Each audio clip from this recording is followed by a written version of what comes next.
Invasion is described as a tornado of words, images, and ideas, centered around a magical name, Abulkasem.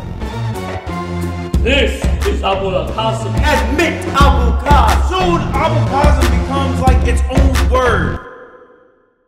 Do you feel threatened from home because you choose to live in such a Western way?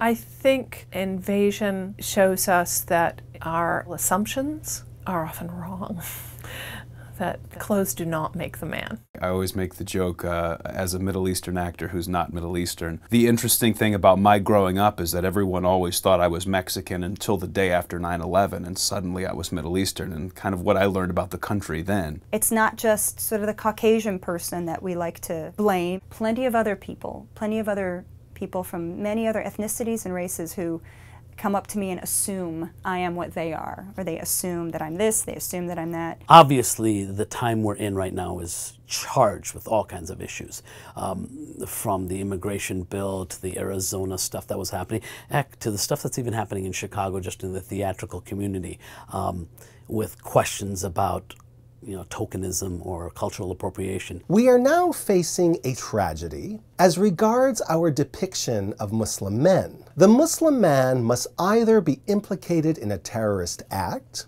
or beat up a woman, or both.